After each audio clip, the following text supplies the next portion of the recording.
everyone, welcome to our channel and today we are continuing our question series और आज का question है design A poster on anti smuggling. ठीक है, ऐसे कई बार आपके है ना पोस्टर डिजाइनिंग के क्वेश्चंस आते हैं, ठीक है, ड्राइंग पेपर पे। तो मैं आपको एक बेसिक तरीका बताऊंगी कि इसको सॉल्व कैसे करना है। मेन आइडियाज आपके होंगे, ठीक है, पर एक बेसिक गाइडलाइन जो आपको फॉलो करनी चाहिए इनको सॉल्व करने के लिए, वो बेसिक गाइडलाइंस मैं आपको आज बताऊंगी। तो सबसे पहले है ना हम कहाँ से स्टार्ट कर रहे हैं कि हमारा टॉपिक क्या है। ठीक है, क्योंकि ये देखो मैं एक थंबनेल बना के बताती हूँ कि हमको क्या क्या ज़रूरत है। हमको ज़रूरत है दो चीज़ों की, दैट इज ए स्लोगन और a catchy line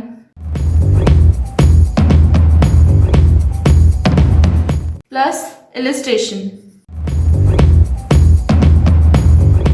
it is very important कि आप जो इसमें टेक्स्ट डाल रहे हैं वो बहुत ही कैची हो ताकि लोग उसे पढ़ना चाहें।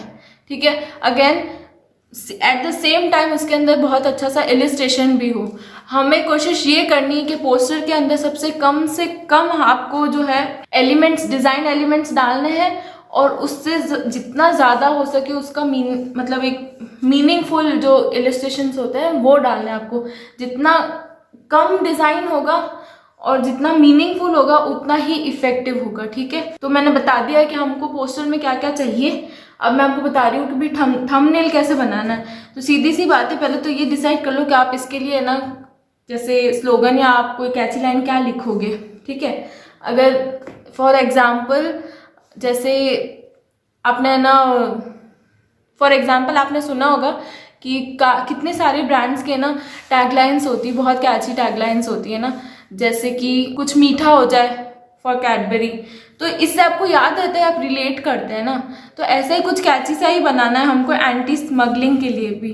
तो मैंने क्या किया कि मैं सिर्फ बहुत सिंपल लिखने वाली हूँ, जैसे कि स्टेप अप और step down. Step up, if you spot a smuggler तो step up and call the helpline। ठीक है, और step down if you are actually working in it, step down, surrender। so ऐसा कुछ करके मेरा आइडिया है और इसके लिए मैं ना कुछ इलिस्ट्रेशंस बनाऊंगी जिसमें कि यहाँ पे तो मेरा ये भी आइडिया है कि मैं इलिस्ट्रेशंस भी इसे रिलेट करके बनाने वाली हूँ। ठीक है, तो वही इलिस्ट्रेशंस डालूंगी जो यहाँ पे काम आएंगे। तो मैंने जब मतलब रिसर्च की तो मुझे पता चला कि जो टॉप 3 चीज़ें हैं स्मगलिंग की, सबसे ज़्यादा जो स्मगल की जाती है वो चीज़ें हैं, number 1 human, number 2 weapons and number 3 drugs. ठीक है, अब इतना याद आ गया। इसके बाद क्या करना है कि आपको इससे रिलेट करते हुए कुछ जो है इलिस्ट्रेशंस बनाने हैं। तो मैंने क्या किया कि है ना 3 सर्कल्स बनाए। अब इसके अंदर मैं इनको फिट करने वाली हूँ। ठीक है, तो ऐसा रहता है कि मोस्टली है ना तो ड्रग्स के लिए एक सिंपल इलिस्ट्रेशन ऐसा हो सके, क्योंकि drugs actually looks in the form of medicines, right, or else in the pouches, so that's how you can actually draw them। उसके बाद बारी आती है वेपन्स की। तो एक सिंपल सा इलिस्ट्रेशन बता रही हूँ।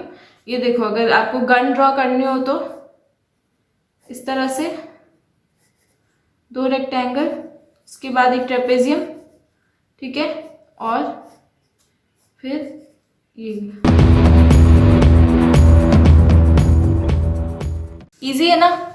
तो है ना इसी से रिलेट करते हुए मैं अब यहाँ पे एक थंबनेल बनाऊंगी। हमारे पास आ गए हमारे जितने भी इलिस्ट्रेशंस थे या फिर जो भी टैगलाइन या स्लोगन आ गया है। ठीक है, ये देखो, तो मैं सोच रही हूँ कि यहाँ पे जाएगा हमारा step down, if you are one, और यहाँ चला जाएगा step up if you spot one, इस तरह से। और यहाँ पे मेरे इलस्ट्रेशंस और ये मेरा पोस्टर का थंबनेल कंप्लीट हो जाता है। ठीक है, तो अब मैं इसको अच्छे से फेयर आउट कर लूँगी। फेयर आउट भी आपको है ना थोड़ा अच्छे से करना है। किस तरह से लिखना है वो मैं बता देती हूँ कि है ना, ये देखो आपका अगर ये वर्किंग स्पेस है और इसके अंदर आपको हेडलाइंस लिखनी है, तो सबसे पहले आप ये डिसाइड करेंगे कि आपकी हेडलाइन कितनी चौड़ी होगी। ठीक है, पेपर का मिडल निकालिए, फिर है ना आप सोचिए कि आपका जो हेडलाइन है उसका वर्ड क्या है, जैसे हेडलाइन,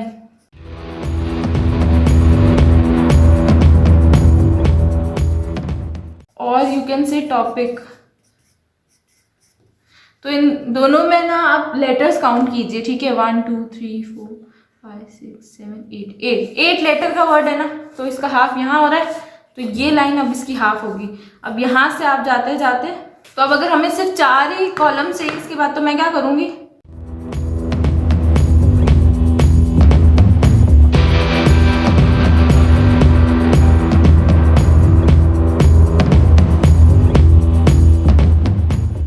इस तरह से इक्वल पार्ट्स में डिवाइड कर दूंगी इनको।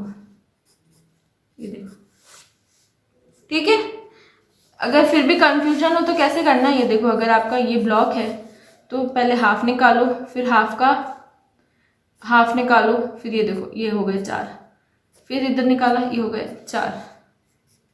तो इस तरह से आपको है ना इसमें जो है अपने अल्फाबेट्स है ना सेटल करने हैं टॉपिक के लिए। फिर उससे अगर छोटा कोई टेक्स्ट है तो उसका हाइट छोटा कर दो, जितने वर्ड्स है आप काउंट करो और फिर इसके अंदर सेट करके लिखो। ठीक है, इस तरह से हम लोग जो है हेडिंग, टॉपिक या कोई भी स्लोगन है ना पोस्टर में लिखते हैं। ठीक है, नेक्स्ट मैं आपको बताऊंगी कि है ना इसमें कलर्स कैसे डिसाइड करना है। ठीक है, तो ये पोस्टर मैंने है ना थोड़ा सा फेयर आउट कर लिया है ध्यान से, बिना स्केल की हेल्प के ही अच्छे से स्केल डाउन करके सारा कुछ टेक्स्ट वगैरह लिखा है मैंने। अब मैं बताऊंगी कि इसके अंदर कलर किस तरह से फिल करना है। तो आपको ये ध्यान रखना है कि जो आपका मेन लाइन है, जैसे कि ये वो मेन लाइन है ना थोड़ा सा हेवी कलर्स में हो, डार्कर कलर्स में हो, ताकि जल्दी दिखे। और फिर आपका बैकग्राउंड, नहीं तो फिर अगर आपका बैकग्राउंड लाइट है तो आपका जो टेक्स्ट होगा वो डार्क कलर में होगा, और अगर आपका बैकग्राउंड डार्क है तो टेक्स्ट जो होगा वो लाइट कलर में होगा। ठीक है, तो यहाँ पे मैं रेड कर रही हूँ क्योंकि हमको यहाँ पे एक वार्निंग जो है फीलिंग जनरेट करनी है। अगर आपको कलर साइकोलॉजी याद होगी तो ये तय करना आसान रहेगा कि कहाँ कौन सा कलर करना है। ठीक है,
अब क्योंकि हमारा सारा कलर स्कीम है ना इधर चल रहा है थोड़ा सा रेड्स एंड येलो में, तो मैं बैकग्राउंड है ना थोड़ा सा लाइट ब्लू दे देती हूँ ताकि जो बैकग्राउंड है वो ज़्यादा हेवी ना लगे।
और ये हमारा पोस्टर अब रेडी है।